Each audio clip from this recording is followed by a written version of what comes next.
Bonjour Isabelle. Bonjour Anne, comment vas-tu? Ben écoute très bien. Et toi? Très très bien, c'est un plaisir de te retrouver ici derrière l'écran. Vraiment plaisir partagé. Alors on est là aujourd'hui pour échanger sur nos expériences de burn-out Oui, qui on en a vécu sont chacune une.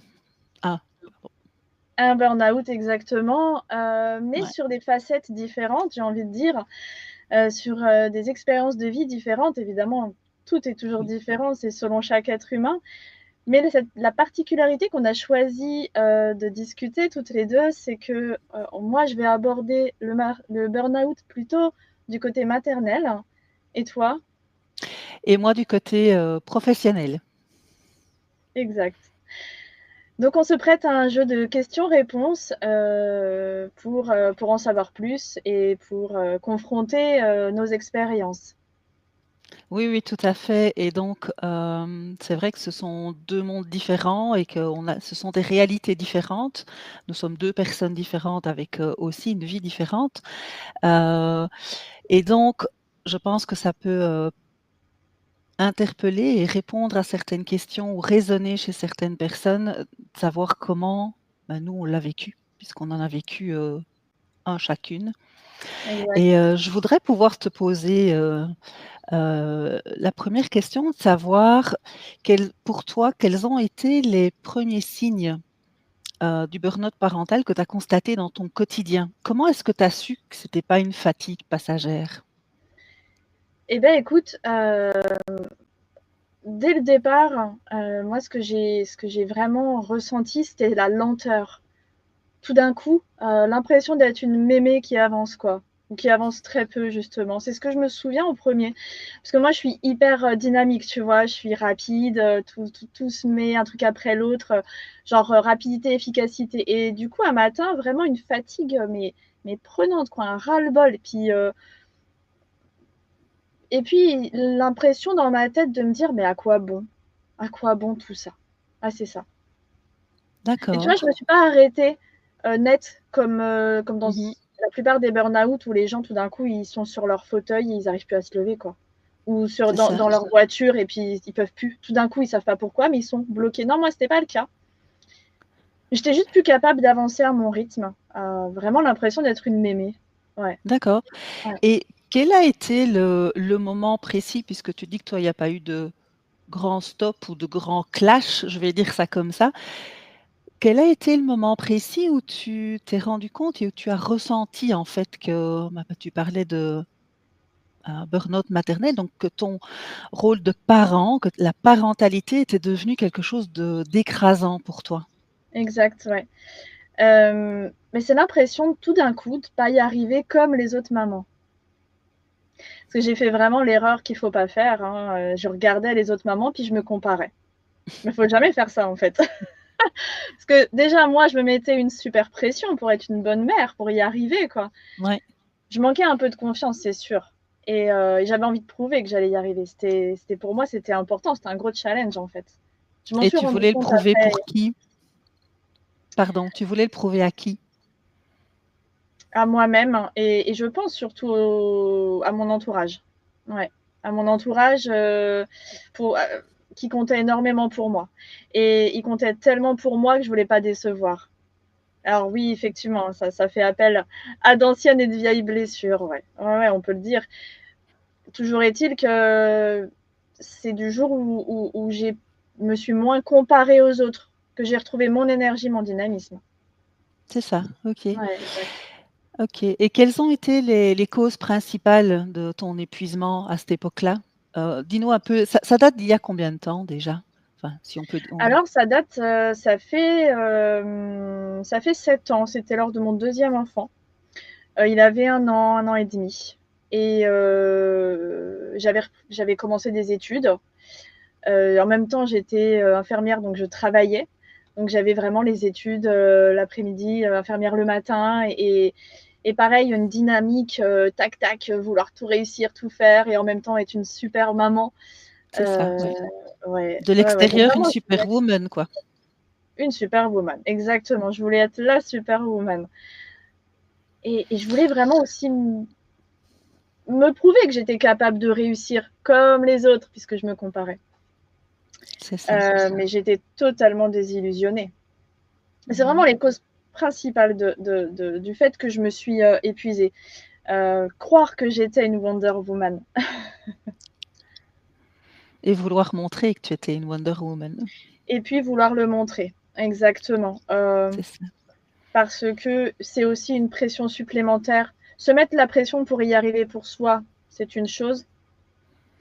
Se mettre la pression pour paraître le mieux possible, paraître ou être d'ailleurs, parce qu'on croit qu'on l'est quand on le fait.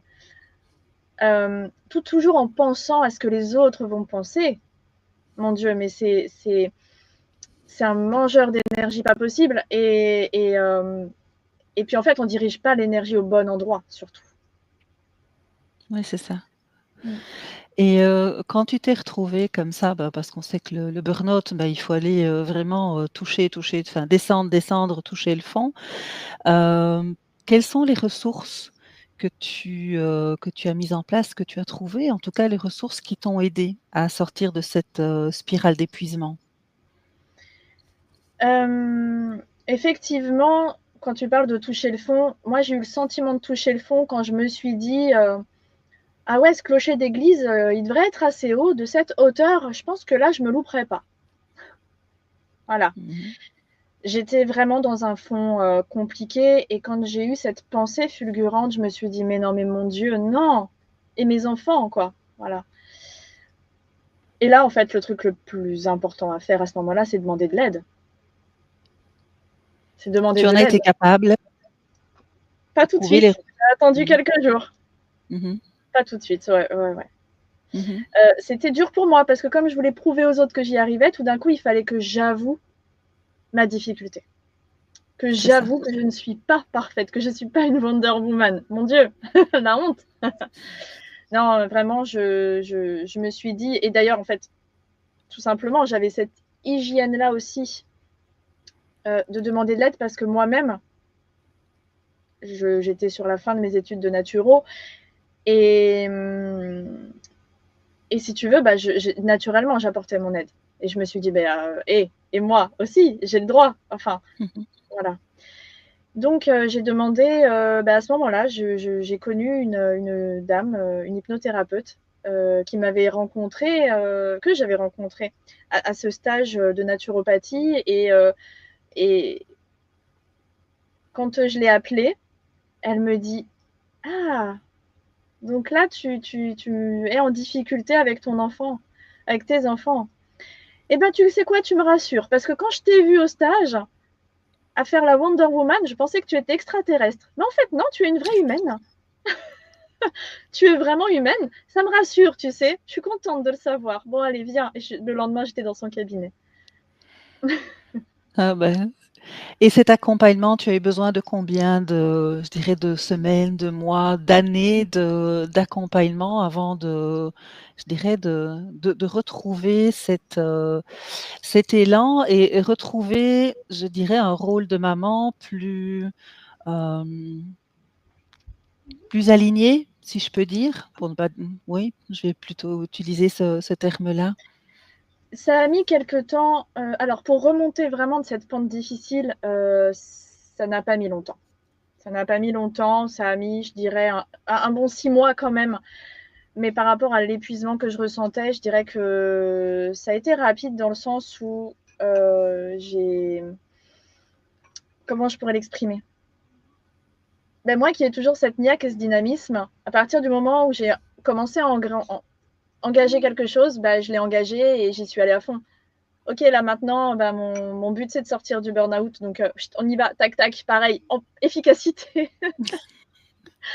Ce qui évidemment, là où ça a été plus long, c'est qu'après derrière, comme c'était pas, on va dire, fait d'une manière vraiment profonde, et plutôt encore une fois comme un challenge à relever, Mmh. il y a eu des, tu sais, comme dans un séisme, il y a des répliques, voilà. Il y a eu des répliques les années C'est ça. suivantes, Mmh. tu vois. Donc, l'avantage, c'est que passé ce premier-là, les répliques ont été quand même plus faciles à traverser.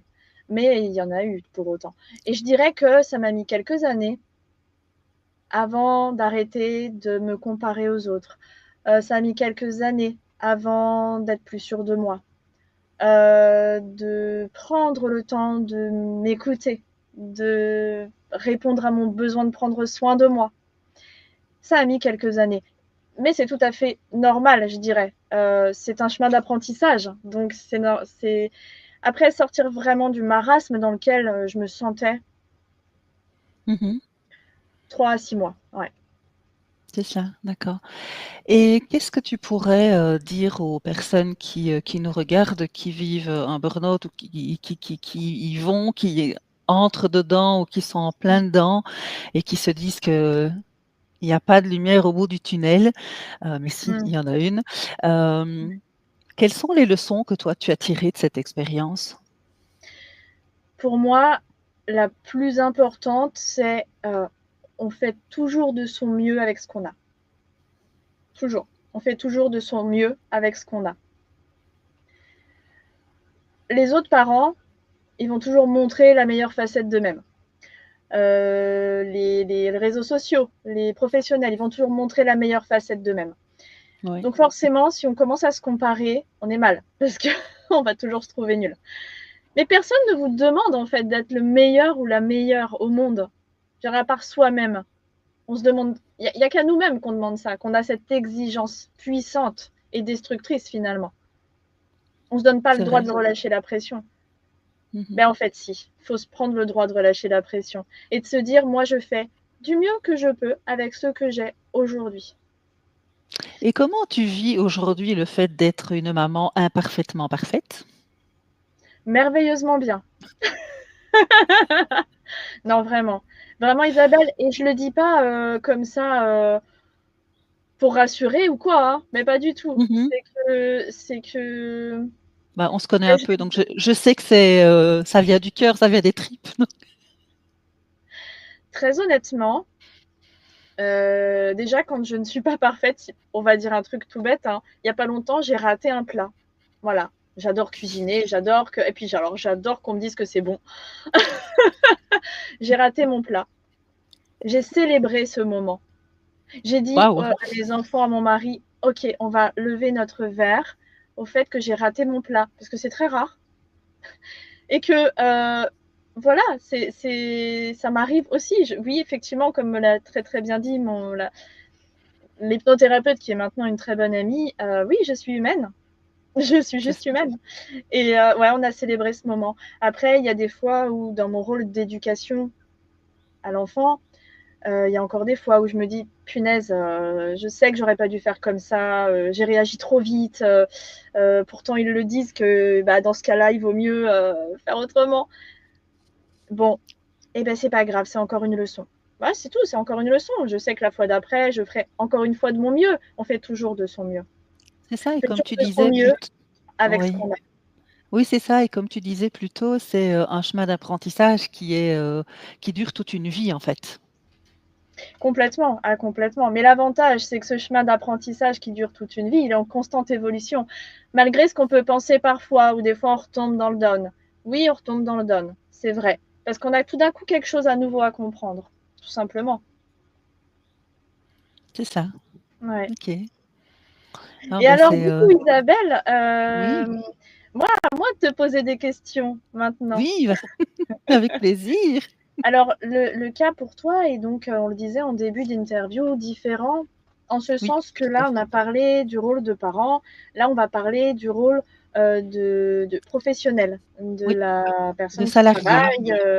Et toi, c'est ce qui t'est arrivé, c'était lors Ouais. de ton job, où tout d'un coup, alors, tu vas nous raconter justement quel a été le moment où tu as commencé d'abord à ressentir ces premiers signes d'épuisement et de stress au travail.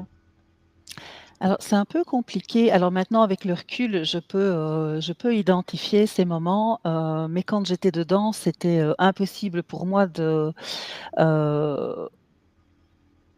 de relever les points qui commençaient à jouer dans le déséquilibre, le point de bascule, le point de rupture. Je n'ai rien vu, en fait, je n'ai rien vu et j'ai refusé d'entendre aussi. Mmh. Parce que pour moi, je continuais, à fonctionner comme j'étais, avant. comme toujours. Et là, maintenant, avec le recul, je dirais que les premiers signes d'épuisement, c'était déjà de me réveiller aussi fatiguée, voire de plus en plus fatiguée que quand je me couchais, la veille. Moi qui ai toujours été une très bonne dormeuse avec un sommeil, très profond et très réparateur, même avec l'arrivée de notre enfant, de l'arrivée de notre fille. Hem, j'ai toujours été une marmotte, un loir. Mmh. La qualité du sommeil a commencé à s'en ressentir. Donc j'ai commencé à avoir du mal de m'endormir, à me réveiller la nuit, à ruminer. Donc forcément, moins d'heures de sommeil, réparateur réparatrice, l'accumulation a fait que je me sentais, de plus en plus fatiguée le matin. Ça avait un Et puis le stress, alors là maintenant je l'identifie, j'ai eu un changement de direction. Alors j'ai toujours voulu être cadre, j'ai toujours été, jusqu'à un certain moment, mais j'ai toujours été, à ce moment-là, j'étais carriériste, c'est-à-dire que je voulais des responsabilités, je voulais de la gestion d'équipe. J'étais, persuadée que, avoir une position sociale à un certain niveau, et j'ai atteint ce que je voulais, heu, cadre administratif dans un hôpital universitaire avec 80, personnes à gérer, c'était, le top de ma carrière. Donc je l'ai eu, très facilement, je l'ai eu, mais on a eu un changement de direction, à un moment donné, et cette, liberté que je pensais avoir, en fait, c'est devenu une illusion parce que ce directeur, a voulu imposer, a voulu, introduire et même imposer sa patte. Et là, je me suis sentie, atteinte, et donc ça m'a mis en état de stress. Mon système nerveux a commencé à chauffer, à surchauffer, Mmh. parce que je devais, de plus en plus rendre des comptes, parce que, il voulait m'imposer ma manière de gérer, les équipes. On n'était pas du tout en raccord par rapport à ça, donc c'est devenu vraiment un conflit de valeurs, et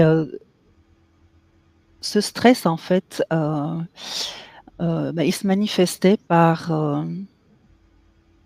alors moi, c'était pas le fait d'arriver en retard, c'était, j'arrivais de plus en plus tôt. Ah oui, J'arrivais de ah plus en oui. plus tôt. Est-ce que c'était parce que tu te mettais plus de pression encore pour arriver à quelque chose, quand tu commençais à sentir que la bascule se faisait? Mais alors, comme toi, j'avais envie de prouver, en fait, que j'étais Ouais. capable hem, Mmh. que j'étais la superwoman au boulot, que Eh oui. j'étais le capitaine du navire, et qu'en fait, j'étais indispensable.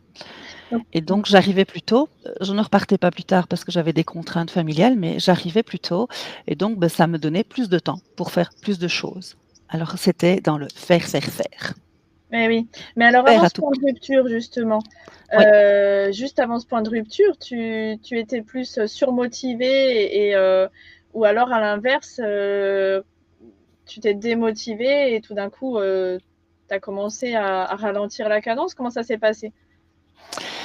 Heu, je peux pas parler de surmotivation. Quand tu es, chef de service, tu as, des responsabilités, tu as des réunions stratégiques. On attend de toi un certain nombre de choses, des visions à long terme, des échelles je dirais d'évaluation, des critères, enfin des chiffres, de rentabilité, même si on est, dans une structure, parastatale publique. Mais Ouais, il y des avait comme exigences ça, au-delà de il y avait l'humain. des exigences, tout à fait, comme tu dis, des Mmh. exigences, et en fait, je les fuyais de plus en plus, et donc ce que je faisais, c'est que même si j'arrivais bien plus tôt, hem, j'allais travailler avec mes équipes. Alors c'est très chouette, parce que ça me permet de connaître leur réalité, ça m'a permis de connaître leur réalité, leurs difficultés, voir, les limites et les forces de chacun et chacune, heu, mais c'était pas dans ce but-là que je le faisais. Ouais. C'était vraiment en fuite. J'étais en mode de fuite. Je D'accord, fuyais, en de fait, suite de les res tes responsabilités propres à ce moment-là de ton travail. D'accord, oui, oui, et alors j'allais tout en le fait me plan cacher. C'était aussi me ouais, cacher pour que ce directeur ne me trouve pas dans mon bureau. ah oui.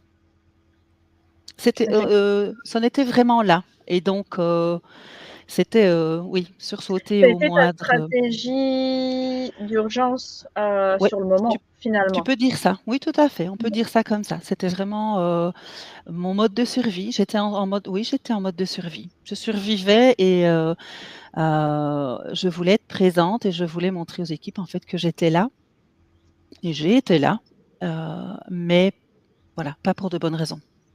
Et quelles ont été alors les causes principales, vraiment qui t'ont conduit à arriver à ce burn-out et conduit finalement à te retrouver en incapacité d'aller au travail, en incapacité de continuer d'avancer? Alors principalement, c'est le choc des valeurs, en fait. J'étais plus du tout, en accord, enfin mes valeurs. Au fil des jours, j'ai accepté de plus en plus de choses. J'ai accepté de repousser mes limites à moi. J'ai, accepté de, m'asseoir ou de marcher sur, certaines de mes valeurs en me disant que, bon, ce qu'il faut savoir, c'est que le directeur était un homme et que, la carrière que j'ai eue, c'était alors pour me plaire à moi, mais, pour, plaire aussi, à mon papa, et satisfaire à ce que j'imaginais être ses attentes à mon égard.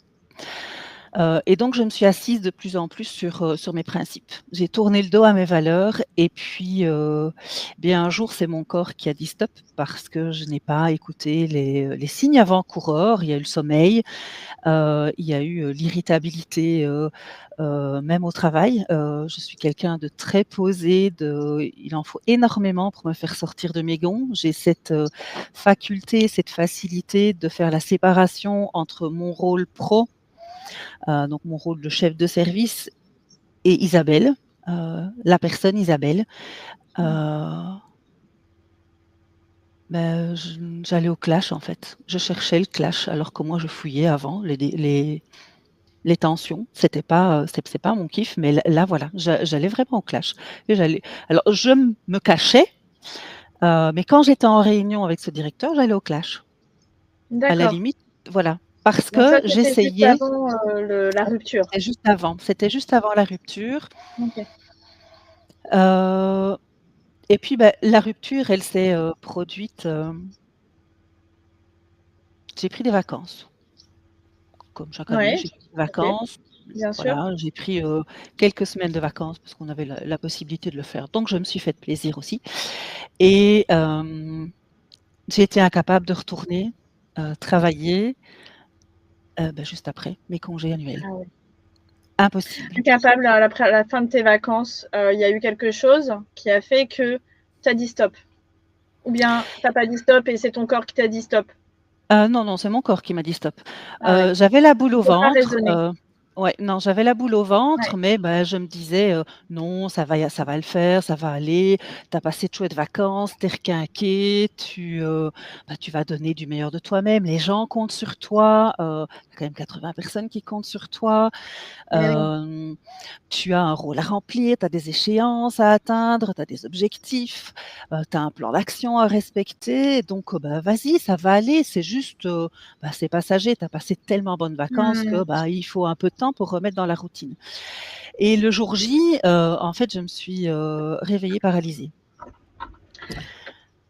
Oh, Ouais, paralysée, j'étais tu dis. Donc c'est ton corps oui, qui a fait, oui, vraiment un tout arrêt, à quoi. fait. Ah oui, complètement. J'avais juste mes yeux Ça qui bougeaient, je savais déglutir, j'avais mes yeux qui bougeaient, je savais plus rien faire d'autre. J'étais clouée sur mon ça a lit. duré combien de temps? Cette paralysie, elle a duré combien de temps?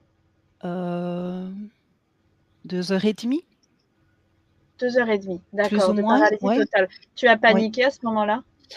J'ai un peu paniqué parce que mon mari était parti, impossible de lever le petit doigt. Bon, la parole, je ne l'avais plus, mais de toute façon, il y a personne dans la maison, donc c'est pas grave, mais impossible de lever le petit doigt et d'attraper mon téléphone, hem, pour essayer de prévenir quelqu'un, prévenir mon mari, l'appeler à l'aide, parce que je voyais c'est celui qui géographiquement était le plus proche, Mais oui, bien et sûr. puis potentiellement prévenir mon employeur et en Mmh. fait, ce qui était assez comique, c'est que cette paralysie, elle s'est arrêtée en une fraction de seconde, sur un claquement de doigts, quand je me suis dite: «Je vais prendre mon téléphone et je vais contacter mon employeur pour lui dire que je suis malade». Ouais. Donc Mais encore une quand fois, la responsabilité, oui, qui revient, c'est ça en fait qui t'a permis de bouger, c'est de recontacter ce sentiment de se sentir responsable, comme tu disais tout à l'heure, c'est 80 personnes et cetera. Donc encore une fois, la Isabelle au travail, quoi. oui et en même temps, c'était le fait d'accepter de ne pas retourner au travail, mais de l'accepter vraiment Ah d'accord, je et comprends de me mieux. Donc dire: de «Là, te ça ne dire: «Là, va pas». j'arrête et Ouais, OK, donc je oui, me l'avoue à moi-même et donc je peux oui, téléphoner pour dire: "Stop, je oui. ne reviens pas"». OK. Par contre, je dois vous avouer que je n'ai pas du tout l'habitude de mentir. Je déteste ça. Je tourne autour et je ne mens pas en général, mais là, j'ai menti. J'ai dit que j'étais revenue, que j'avais la grippe. Il m'a fallu du temps pour, avouer que c'était autre chose OK, au donc c'est boulot. un semi-aveu, quoi. Ouais. C'était un Ouais, mais on peut semi-aveu, mais voilà, OK. je me sauvais la face, si je peux dire. Oui, mais un mensonge pour se sauver, c'est ou sauver quelqu'un, on le dit, hein, c'est un pieux mensonge. Tout à Hem, fait.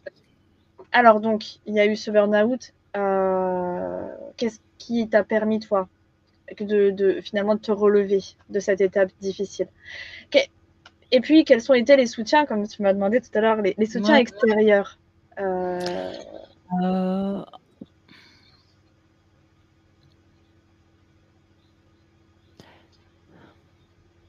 alors moi, il m'a fallu 18 mois pour, retourner travailler.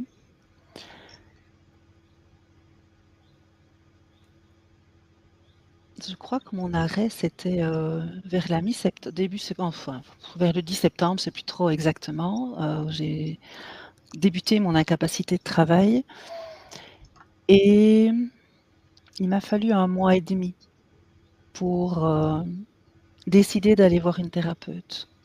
Une mmh, thérapeute kinésiologue, en fait, que je connaissais parce qu'elle suivait notre fille.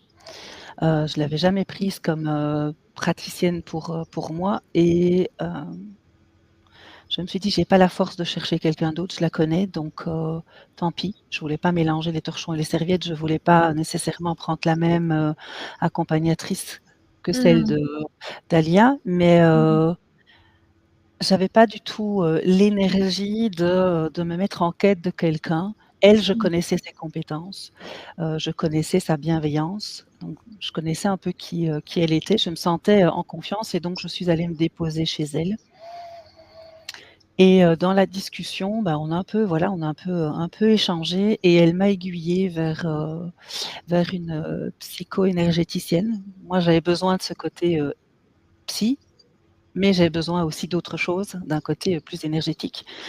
Et cette personne m'a suivie pendant 3 ans. Ah oui. Donc même après ma reprise, elle m'a suivie pendant 3 ans. Ça, je dirais, ça a été l'accompagnement pour, tout ce qui était, émotionnel, mental. Donc j'étais, travaillé beaucoup sur le lâcher prise. C'était quelque chose que je connaissais pas du tout. Moi, j'ai Eh toujours oui. été dans le contrôle depuis que je suis, enfin, depuis aussi loin que je m'en souviens. Ah oui, OK. Mmh. Oui, tout à fait, C'est comme un c'était déjà tempérament, en fait, ouais. beh, un tempérament ou simplement parce que il y a eu d'autres expériences traumatisantes, que le burn-out que j'ai vécu avant, et qui, bah, m'ont mis en mode protection et ma manière à moi de me protéger, c'était de contrôler, Ouais. de pouvoir, bah, gérer, tout dans les moindres détails, que ce soit à la maison, au bureau, dans je dirais dans mes relations amicales, donc pas de place à la spontanéité, pas de place à l'impulsivité, mais c'était mon mode survie. Donc c'était d'apprendre à lâcher et de me dire que, bah, comme, ton plat que tu as raté, que le monde ne s'écroule pas. Mon monde ne s'écroule pas. Les gens ne vont pas me regarder de travers, ne vont pas me juger. Et puis c'était me reconnecter à mes ressentis aussi. J'avais tellement tout fermé que je ne ressentais mais plus rien du tout. J'étais comme anesthésiée. Je traversais la vie, anesthésiée. Que ce Mmh. soit des choses, triste, que ce soit des choses joyeuses, je ne ressentais rien du tout. C'est comme, quand tu manges quelque chose et tu as l'impression de manger du carton. Eh bien moi, c'était comme ça ma vie. Mais c'était ma normalité, et j'ai plus voulu de cette, normalité. Donc Alors j'ai voulu justement, quelles sont les stratégies que tu as mis en place pour retrouver un équilibre derrière tout ça? heu, alors déjà, ben, beaucoup de je dirais d'introspection. J'ai beaucoup lu, à ce moment-là. J'ai vraiment beaucoup, beaucoup lu. Je me suis fait accompagner. Elle a été, extraordinaire cette dame. Et puis, j'ai changé de alors j'ai pas changé d'employeur parce que je n'avais pas la force de repostuler, de faire tout un circuit. J'ai la chance que donc l'hôpital dans lequel je travaille, beh, c'est un gros employeur, dans la région où j'habite, donc plusieurs départements. Moi, j'ai la chance aussi d'avoir plusieurs diplômes, d'avoir plusieurs cordes à mon arc et donc j'ai juste fait une demande enfin juste, j'ai fait une demande de transfert qui a été appuyée par, la médecine du travail, par la responsable du nouveau département où je voulais aller. Il y avait une place qui se libérait pour un temps limité, mais donc voilà, ma stratégie a été de changer d'activité, Mmh. enfin en tout cas de département, d'accepter de revoir mes prétentions salariales à la baisse parce que j'étais plus du tout chef, Ah oui. et je pense que c'était très bien parce que j'étais plus en état Oui et de puis ça gérer. t'enlevait certainement, beaucoup de pression. Je ne voulais plus de cette pression. J'avais vraiment besoin de temps, j'avais besoin de renouer contact avec le milieu du travail. J'avais besoin de me Ouais. sentir utile, j'avais besoin de faire des choses, j'avais besoin que mon cerveau fonctionne, j'avais besoin d'apprendre de nouvelles choses. Voilà, donc ça m'a permis, de le faire. J'avais besoin de temps pour que mon corps, heu, retrouve son énergie et sa vitalité. Alors pas à 100 parce que ça reste, il y a des séquelles, c'est comme ça. Mais en tout cas au maximum à 85-90, Mmh. 85-90 pour, ouais, les Français, je dirais de ma capacité, de mon énergie et de ma vitalité. Donc ça a pris du temps. Mais voilà, changer Ouais. moi de fonction, si c'est possible pour les personnes qui font un burn-out professionnel, je vous invite vraiment à le faire. Parce que quand vous retournez dans votre milieu de travail, vous avez changé, mais eux pas. Le cadre n'a pas changé, les gens avec qui vous collaborez n'ont pas changé, la politique de ce service n'a pas changé et donc quand c'est possible, changez, vous, de travail. Ouais et C'est ce donc que je peux conseiller. c'est comme ça que cette épreuve en fait a transformé ton regard? Ouais et la vision aussi de ton travail où tu as revu tes propres valeurs et donc tu as fait finalement derrière un travail qui te correspondait plus à tes valeurs et à ton besoin professionnel? Tout à oui, j'avais besoin de bienveillance, j'avais besoin de respect, j'avais besoin d'un cadre aussi, et j'avais besoin de, me rendre compte en fait que, le salariat c'était pas pour moi. J'ai eu besoin de tout ce temps pour, me rendre compte en fait que moi j'étais pas faite pour travailler pour un patron. J'étais pas faite pour réaliser les rêves de quelqu'un d'autre.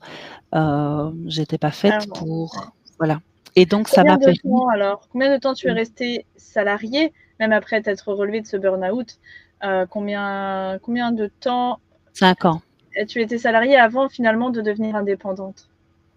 Alors j'étais salariée, enfin je suis salariée depuis que je suis sortie de l'école et j'avais déjà instauré une activité comme indépendante, à titre complémentaire depuis quelques années et ça m'appelait de plus en plus, ça me tirait de plus en plus Mmh.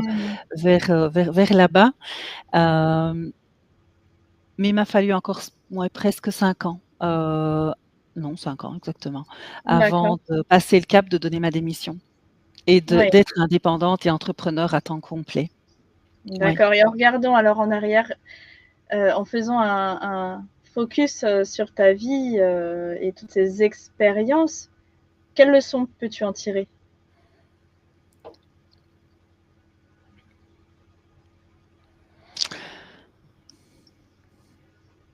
Ben, je dirais,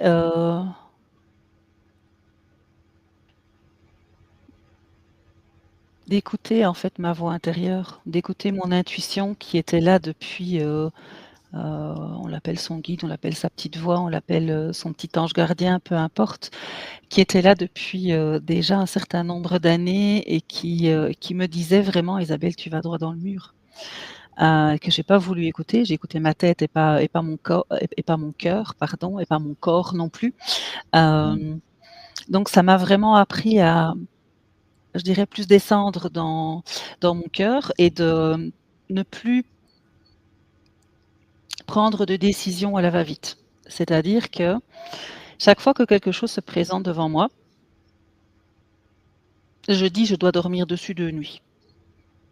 Ah oui. Je me le dis à moi et je le dis aux autres et Mmh. comme ça me permet de vraiment écouter comment ça vibre. Si mon corps va de l'avant ou si, au contraire, il me traîne en arrière. Hem, donc voilà, c'est vraiment ça d'une part et puis, d'autre part, c'est de m'octroyer des moments à moi. Hem, C'était quelque chose que je refusais. Quand je rentrais, à la maison, bah, c'était, la famille, il fallait être, aussi, maman parfaite, Je épouse vois bien. parfaite, femme parfaite, oui, bah, oui, la Ouais. perfection à tout prix. Et m'oublier moi-même aussi, oublier que, la solitude est un moment qui me ressource, mais d'apprivoiser cette solitude et puis de l'apprécier et donc là, maintenant, c'est quelque chose que je fais plusieurs fois par an, c'est que je pars 2-3 jours ou 4 en fonction de et je laisse, mari et enfants, à la maison se débrouiller comme des grands.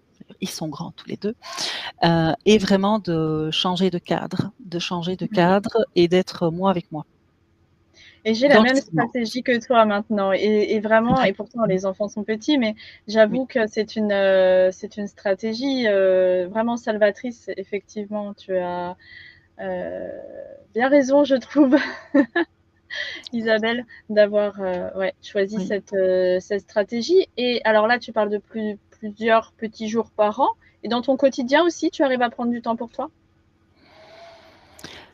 Alors, chasser le naturel, il revient au galop. J'adore travailler, j'adore travailler. Le travail peut être aussi une source, de ressources, Tout à fait, d'énergie. voilà. Je fais ce Ouais, que j'aime, exactement. heu, mais comme je fais ce que j'aime, et bien, je peux travailler tout le temps, matin, midi et soir et donc c'est de temps en temps, ma fille qui me dit: «Maman, tu as arrêté de travailler?» «Ah, merci ma petite boussole, merci mon signal d'alerte». Heu Et donc même si je lui ai rien demandé, elle est là parce que c'est vrai que je pourrais très facilement alors pas retourner en burn-out parce que la situation est différente, parce que je suis différente, parce que j'ai développé et j'apprends à développer au jour le jour une capacité d'auto-observation. Mais Oui, il comme tu l'as m'arrive dit tout à l'heure, tu ouais, écoutes ton intuition oui, par le biais de ton corps mais il et c'est m'arrive ce qui quand te même, permet, ouais. oui, mais il m'arrive quand même encore d'arriver à un certain état d'épuisement. Et de me dire: «Oh, oh, Oui tu as trop tiré là, lâche, lâche». et tu t'écoutes à ce moment-là. Oui, mais je trouve maintenant que le lâcher prise c'était une notion, tellement abstraite, tellement, compliquée pour moi, Ça l'est pour beaucoup de gens, hein. ouais, tout à Cette fait. notion Oui, de oui, lâcher oui, prise est très compliquée pour beaucoup de monde et pour cause, elle est vague. C'est quand on n'a c'est pas très la vague. technique, Ouais, c'est ou quand vraiment on très n'a pas vague. ancré l'idée, ça peut être très compliqué. Mais je dirais la première étape du lâcher prise, ça a été à la maison. Je voulais, tout gérer. Je voulais, gérer les devoirs en fin de journée de notre fille, en même temps que je préparais le souper et puis la toute première expérience de lâcher prise, ça a été, de discuter avec mon mari et de lui dire: «Écoute, ça m'épuise de m'occuper des repas tous les jours». Heu et spontanément, il m'a dit: «Mais, je ne t'ai jamais demandé de t'occuper des repas tous les jours. Je veux bien m'en occuper» et Donc donc tu ça as a été exprimé par la ouais, parole, tu as ouais, su exprimer le tout à besoin fait. ou en Oui, tout cas la difficulté déjà oui, c'est et ça. donc te Et l'avouer à toi-même pour le dire, ouais. alors déjà m'avouer à moi-même et puis avouer à mon compagnon que je suis pas une, compagne parfaite. Ça a été dur, mais ça a été le premier exemple et puis d'autres ont suivi et puis, c'est devenu de plus en plus, facile Ouais, de se de dire: plus en plus «Bah, fluide. oui, c'est ça, fluide, j'ai pas à Ouais, tout porter sur mes épaules». et oui, Notre fille est exact. jeune adulte, spontanément, bah, il y a des choses qu'elle fait, Luc, bah, on a appris aussi, à communiquer autrement, à Ouais, pouvoir super. se communiquer soi, parce qu'on était Mmh. chacun dans notre bulle, hem et donc oui, ça a été vraiment la première expérience et je me suis rendu compte qu'en fait, bah, j'étais pas, moins bonne, j'étais pas, moins admirable ou moins bonne personne si mon mari s'occupait de certains repas. Très bien, très bien. Mais c'est ça qui nous permet après de se relever aussi, c'est de mettre en place des choses et donc tu l'as, justement dit, j'en ai parlé aussi tout à l'heure. Tout à Heu, fait. c'est des expériences douloureuses certes, c'est des expériences d'évolution derrière. Il y a toujours une évolution, il y a des choses, des leçons à en tirer et pour ça, il faut, bah, être en accord avec soi, tout d'un coup se dire: «OK, non mais là j'avoue, je non pas j'avoue mon incompétence parce que justement dans le Non, burn-out spécifiquement, on a envie d'être très compétent et puis quand on n'y arrive pas, on se croit nul donc on ne parle pas là d'incompétence, du tout. Non, non, non, pas du tout. mais s'avouer simplement humain quoi, et pas Mmh. surhumain et on aurait une bienveillance bien plus grande avec son voisin qui viendrait nous dire: «Là, j'y arrive pas». «Oh bah oui, écoute, c'est normal, alors qu'à nous, on le fait pas. Pourquoi? C'est étrange, hein? Et effectivement, bah, ça vient de partout. Ça peut venir d'une blessure d'enfance, ça vient d'une pression qu'on se met pour telle et telle raison. Hem, Ça vient de moi, j'ai envie de croyances, dire ça pour, vient ouais, toutes les croyances qu'on peut nous amener, que la société nous amène, que les parents nous emmènent par leur éducation, oui et puis qu'on décide de se mettre soi-même aussi. qu'on décide de se mettre soi-même exactement. Hem, essayons et moi j'ai envie de terminer avec ça, tu me diras et puis, on peut encore, tu peux aussi terminer avec, le mot de la fin, de ton côté, mais essayons d'avoir la même bienveillance avec nous-mêmes qu'on aurait avec le voisin qui serait, dans la même situation que nous. Le Oui, ou voisin ou qu'on la a voisine avec nos propres enfants, en fait. également. Yes. Yes, ou avec notre conjoint ou avec, effectivement, la même bienveillance avec nous-mêmes. Et La même pas des bienveillance, la même exigences douceur, oui. supplémentaires. La même douceur, oui, tout à fait. La même écoute aussi, de nos propres besoins. Ouais, En général, on est très prompt à écouter les besoins des autres, à pouvoir être, grand ouvert et puis, c'est vrai que soi, on s'oublie oui, et donc c'est vrai que bienveillance, c'est, oui et je dirais aussi, alors ça c'est pour ma part, la bienveillance, oui, mais c'est le respect aussi, le respect de moi, le respect de mes limites, le respect de ce qui n'est plus négociable. les non Heu, négociables qu'on appelle oui, effectivement, oui, oui, ouais, oui. ouais, ouais, Ça c'est, ouais, ouais, parce très que bien, très bien. Eh ben, non, écoute Isabelle, merci pour ce dialogue, et ce jeu merci, de merci. questions-réponses et puis, bah, tout l'apprentissage qu'on a eu toutes les 2 à travers, nos différentes rencontres, bah, on a appris à se connaître toi et moi et à Oui, confronter c'est comme ça vrai. nos expériences, sur cet état d'épuisement, même s'il a pas la même source. Non, mais On voilà, a trouvé beaucoup de similitudes, c'est vrai, oui. et et ouais, c'était une Et chouette c'est rencontre. Donc je très, te très, remercie très pour ça. chouette aussi. Mais merci, merci aussi et bah, je dirais pour toutes les personnes qui nous regardent, bah, n'hésitez pas aussi à revenir vers nous si vous avez des questions, si vous avez envie de partager votre témoignage. C'est toujours quelque chose de très apprenant, moi, je voilà, aussi D'enrichissant pour, et à la fois d'enrichissant. pour nous et puis pour les autres qui pourraient être Ouais, amenés à lire, à écouter, ouais, c'est vrai. les témoignages. Partager les Mmh, témoignages, ouais, exact.